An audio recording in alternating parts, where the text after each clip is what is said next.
तो आज हम एक बड़े ही दिलचस्प पौधे की बात करने वाली हैं, जिसका नाम है कालमिया लैटिफोलिया। हमारे सामने जो नोट्स है वो इसे एक पहेली की तरह पेश करते हैं। एक ऐसी पहेली जो शरीर के एक कोने में मतलब जोड़ों के दर्द से शुरू होती है और दूसरे कोने में एक ऐसे दिल तक पहुंचती है जिसकी धड़कन धीमी पड़ गई है। चलिए आज इन स्रोतों में दिए गए सुरागों को जोड़ते हैं और देखते हैं कि ये पौधा इन दोनों के बीच के इस रहस्यमयी कनेक्शन को कैसे सुलझाता है। ये वाकई एक बेहतरीन पहेली है। कालमिया, जिसे माउंटेन लॉरेल भी कहते हैं, होम्योपैथिक चिकित्सा में बहुत खास जगह रखता है। अच्छा। और जैसा आपने कहा, इसकी खासियत सिर्फ एक बीमारी को ठीक करना नहीं है, बल्कि शरीर में चल रही एक पूरी कहानी को समझना है। आज हमारी कोशिश यही रहेगी कि इस कहानी के सबसे अहम और हैरान करने वाले हिस्सों को पकड़ें। ठीक है, तो कहानी शुरू होती है कुछ मुश्किल लगने वाले शब्दों से। तीव्र नसों का दर्द यानी एक्यूट न्यूराल्जिया, जी, गठिया और गाउट। इससे पहले कि हम आगे बढ़ें, क्या हम आसान भाषा में समझ सकते हैं कि इनमें फर्क क्या है? क्या ये सब जोड़ों के दर्द के ही अलग-अलग नाम हैं? बहुत अच्छा सवाल है। ये सब एक जैसे लग सकते हैं पर हैं अलग। न्यूराल्जिया मतलब नसों में बिजली के झटके जैसा जलन वाला दर्द। अच्छा। गठिया यानी रूमेटिज्म, वो जोड़ों और मांसपेशियों में एक फैला हुआ दर्द और अकड़न है। और गाउट, वो तो जोड़ों में यूरिक एसिड के क्रिस्टल्स जमा होने से होता है। हाँ, वो तो मैंने सुना है, पैर के अंगूठे में बहुत होता है। बिल्कुल, उसमें अक्सर भयानक सूजन और चुभने वाला दर्द होता है। लेकिन इन सब में एक बात कॉमन है। वो क्या? बहुत ज्यादा तकलीफ। समझ गई। तो कालमिया इन सभी तकलीफों में काम आ सकता है। लेकिन यहाँ एक बहुत ही चौंकाने वाली बात लिखी है। इसका असली कमाल तब दिखता है जब इन तकलीफों के साथ दिल भी जुड़ जाता है। बिल्कुल, और ये जुड़ाव बहुत अनोखा है। ये नोट सिर्फ ये नहीं कहते कि जोड़ों का दर्द और दिल की बीमारी। यहाँ एक पैटर्न की बात हो रही है। पैटर्न? कैसा पैटर्न? पहली स्थिति ये है कि गठिया या गाउट के ठीक होने के बाद दिल की समस्याएं शुरू हो जाती हैं। क्या? हाँ, जैसे बीमारी ने अपना घर बदल लिया हो। मतलब एक चीज ठीक हुई तो दूसरी शुरू हो गई? जी। और दूसरी स्थिति, जो और भी ज्यादा दिलचस्प है, वो ये है कि ये दोनों बीमारियां एक दूसरे के साथ बारी बारी से आती जाती हैं। बारी बारी से? मतलब जब जोड़ों का दर्द बहुत ज्यादा होता है तो दिल ठीक महसूस करता है, और जैसे ही जोड़ों का दर्द कम होता है दिल की तकलीफ बढ़ जाती है। ये एक सीसॉ जैसा है। ये तो बहुत ही अजीब है। इसका मतलब दवा सिर्फ जोड़ों के दर्द या दिल की तकलीफ का इलाज नहीं कर रही। नहीं, बल्कि वो शरीर के इस अजीब स्विच करने वाले पैटर्न को ठीक कर रही है। करेक्ट। ये तो समस्या को देखने का पूरा नजरिया ही बदल देता है। आपने बिल्कुल सही पकड़ा। ये होम्योपैथी के मूल सिद्धांत को दिखाता है। यहाँ हम सिर्फ लक्षणों को दबा नहीं रहे, बल्कि शरीर के उस गहरे असंतुलन को समझ रहे हैं जो कभी जोड़ों में तो कभी दिल में खुद को जाहिर कर रहा है। एक ही दुश्मन जो अलग अलग मुखौटे पहन रहा है। क्या बात है, बिल्कुल सही। ये दिल और जोड़ों का बारी बारी से बीमार पड़ना वाकई हैरान करने वाला है। लेकिन मुझे ये जानने में ज्यादा दिलचस्पी है कि जब जोड़ों में दर्द होता है तो वो महसूस कैसा होता है। क्या ये किसी आम चोट जैसा दर्द है या इसमें कुछ खास बात है? इसमें बहुत खास बात है, और यहीं से एक जासूस की तरह सुराग इकट्ठा करने का काम शुरू होता है। इन दस्तावेजों में दर्द के चरित्र पर बहुत जोर दिया गया है। चुभने वाला, तेजी से फैलने वाला, दबाव वाला, ये सब शब्द इस्तेमाल हुए हैं। लेकिन सबसे बड़ा सुराग है दर्द की दिशा। दिशा? हाँ, ये दर्द हमेशा नीचे की ओर जाता है। एक मिनट रुकिए, क्या हम सच में ये कह रहे हैं कि एक डॉक्टर सिर्फ दर्द की दिशा, कि वो नीचे जा रहा है या ऊपर, इसके आधार पर दो अलग अलग दवाइयां दे सकता है? ये आम मेडिकल सोच से तो बहुत ही अलग लगता है। ये अलग जरूर लगता है, लेकिन इस पद्धति के लिए ये एक बेहद महत्वपूर्ण सुराग है। कैसे? सोचिए, अगर आपके पास दो संदिग्ध हैं जो एक जैसे दिखते हैं, तो आप कोई छोटा सा निशान ढूंढेंगे जो उन्हें अलग करता हो। जैसे कि कोई टैटू या तिल? बिल्कुल, दर्द की ये दिशा वही टैटू है। ये नोट्स बताते हैं कि एक और दवा है जिसमें दर्द ऊपर की ओर जाता है। तो ये छोटा सा लगने वाला डिटेल ही चिकित्सक को सही रास्ते पर ले जाता है। अरे वाह! और यह एक और दिलचस्प बात लिखी है कि दर्द के साथ या बाद में वो हिस्सा सुन्न भी पड़ जाता है। तो ये एक और सुराग हुआ। हाँ, ये दूसरा अहम सुराग है। दिलचस्प बात यह है कि सुन्न होना सिर्फ कालमिया में ही नहीं होता, कई और दवाइयों में भी ये लक्षण मिलता है। अच्छा। लेकिन यहाँ जो चीज इसे खास बनाती है वो है स्तंभ मेल दर्द जो नीचे की तरफ जाए और उसके साथ सुन्नपन भी हो। यही वो जोड़ी है, वो सिग्नेचर कॉम्बो है जो कालमिया की तरफ इशारा करता है। ये एक पहेली के दो टुकड़ों को जोड़ने जैसा है। बिल्कुल।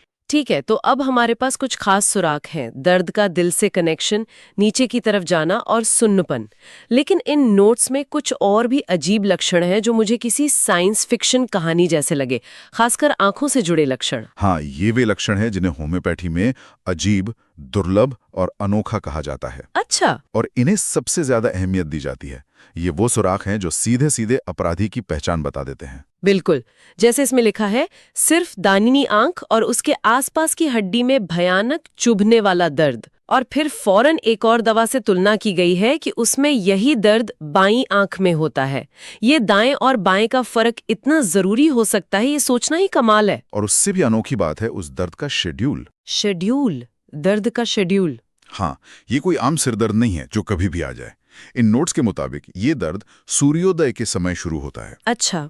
दोपहर में सूरज के साथ अपने चरम पर पहुंचता है और सूर्यास्त पर चला जाता है। ये सूरज के साथ दर्द के घटने बढ़ने वाली बात सुनने में तो बहुत काव्यात्मक है, लेकिन क्या स्रोत इसके पीछे कोई तर्क भी देता है या ऐसे बस एक रहस्यमयी तथ्य मानकर चलना है? ये एक गहरा सवाल है।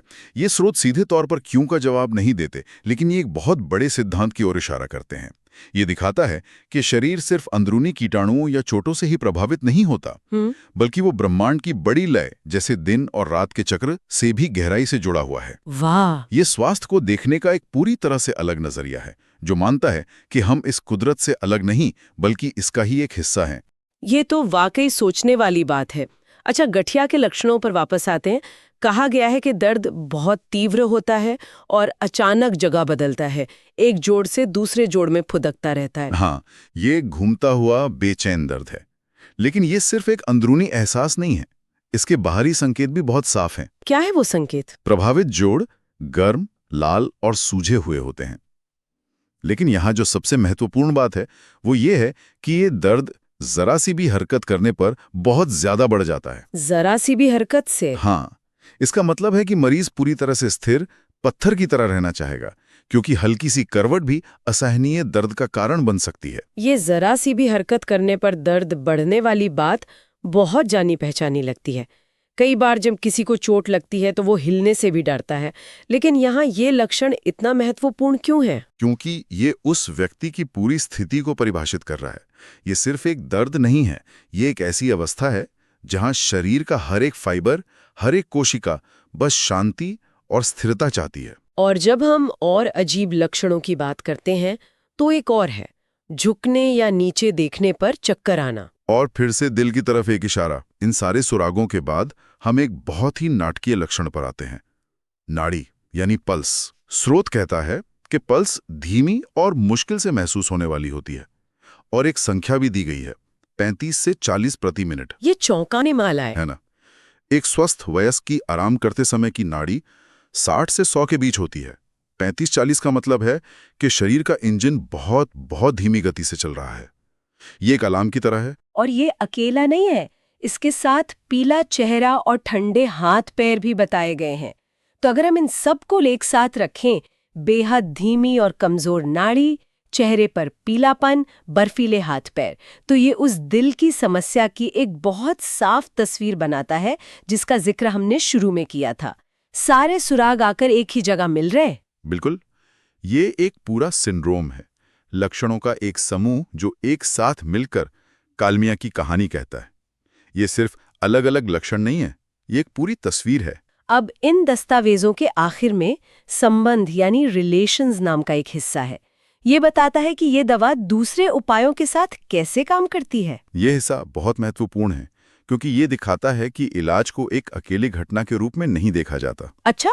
एक दिलचस्प लाइन है, ये हृदय रोग में स्पिग, एक और दवा के बाद अच्छा काम करती है। तो ये एक तरह की रिले रेस हुई, एक दवा अपना काम करती है और फिर दूसरी दवा बैटन लेकर आगे दौड़ती है। ये उपमा बिल्कुल सही है। ये दिखाती है कि होम्योपैथी में बीमारी को एक जंग की तरह नहीं देखा जाता जिसे एक ही गोली से जीतना है, बल्कि इसे एक यात्रा की तरह देखा जाता है जहां शरीर का नक्शा बदलता रहता है और हमें उसके साथ साथ अपनी रणनीति भी बदलनी पड़ती है। मतलब हो सकता है स्पिगुनिया ने बीमारी के एक चरण को ठीक किया हो और फिर लक्षण बदल गए। और एक नई तस्वीर उभरी जो कैल्मिया से मेल खाती है। यह दिखाता है कि इलाज एक गतिशील प्रक्रिया है, ना कि एक बार का समाधान। तो इस पूरी जासूसी का नतीजा क्या निकला? हमने इस पौधे के बारे में जो पहेली शुरू की थी, उसके काफी टुकड़े अब जुड़ गए हैं। हमने देखा कि कैल्मिया लैटिफोलिया का इस्तेमाल एक बहुत ही खास तस्वीर के लिए होता है, नीचे की ओर जाने वाला, सुन्न कर देने वाला दर्द, खासकर जब गठिया और दिल की बीमारी एक दूसरे से जगह बदल रही हों। और हमने इसके कुछ अनोखे पहचान चिन्ह भी देखे हैं। सिर्फ दाहिनी आंख में होने वाला दर्द जो सूरज के साथ घटता बढ़ता है, घूमने वाला गठिया का दर्द जो जरा सी भी हरकत से आसमान पर पहुंच जाता है, और एक बहुत ही धीमी, लगभग रुकने वाली नाड़ी, ये सब मिलकर एक बहुत ही विशिष्ट पहचान बनाते हैं। ये सारी बातचीत हमें इस चिकित्सा पद्धति के एक मूल सिद्धांत को बहुत साफ तौर पर दिखाती है। यहाँ सिर्फ बीमारी के नाम का इलाज नहीं होता, जैसे कि गठिया या दिल की बीमारी। बिल्कुल, बल्कि लक्षणों के उस पूरे अनूठे और विस्तृत समूह का इलाज होता है जो उस व्यक्ति में दिख रहा है। हाँ, दर्द की दिशा नीचे की ओर, उसका शेड्यूल सूरज के साथ, उसके साथ की संवेदनाएं सुन्नता, और दूसरे अजीब लक्षण झुकने पर चक्कर आना, ये सब मिलकर एक अनूठी कहानी बनाते हैं। ये सिर्फ क्या बीमारी है के बारे में नहीं है, बल्कि कैसे ये बीमारी उसे एक इंसान में खुद को जाहिर कर रही है उसके बारे में है। ये सही मायने में व्यक्ति केंद्रित दवा है। अंत में एक विचार मेरे मन में अटक गया है। इन स्रोतों में झुकने या नीचे देखने पर चक्कर आने का जिक्र है। ये एक बहुत ही छोटी और रोजमर्रा की हरकत है। हाँ, ये एक दिलचस्प बिंदु है। क्या सोच रही हैं आप? मैं यह सोच रही हूँ कि कुछ उपचार सिर्फ हमारी अंदरूनी केमिस्ट्री पर ही ध्यान नहीं देते, बल्कि उन खास हरकतों या ट्रिगर्स पर भी ध्यान देते हैं जो लक्षणों को शुरू करती हैं। ये सिर्फ ये नहीं है कि मुझे चक्कर आते हैं, बल्कि ये है कि जब मैं नीचे देखती हूँ तो मुझे चक्कर आते हैं। ये विशिष्टता बहुत कुछ कहती है। यह एक गहरा अवलोकन है। ये हमें हमारे शरीर और हमारे आसपास की दुनिया के बीच के सूक्ष्म संबंधों के बारे में सोचने पर मजबूर करता है। नीचे देखने जैसी एक साधारण क्रिया, जिसे हम शायद दिन में सैकड़ों बार करते हैं, किसी व्यक्ति के लिए उसकी सेहत का एक महत्वपूर्ण सुराग कैसे बन सकती है। यह हमें याद दिलाता है कि हमारा स्वास्थ्य केवल इस बात पर निर्भर नहीं करता कि हमारे अंदर क्या चल रहा है, बल्कि इस पर भी कि हम अपने भौतिक परिवेश के साथ कैसे जुड़ते हैं। ये शायद इस बात का भी संकेत है कि कभी-कभी हमारे शरीर के सबसे गहरे असंतुलन का राज हमारी सबसे साधारण हरकतों में छिपा होता है।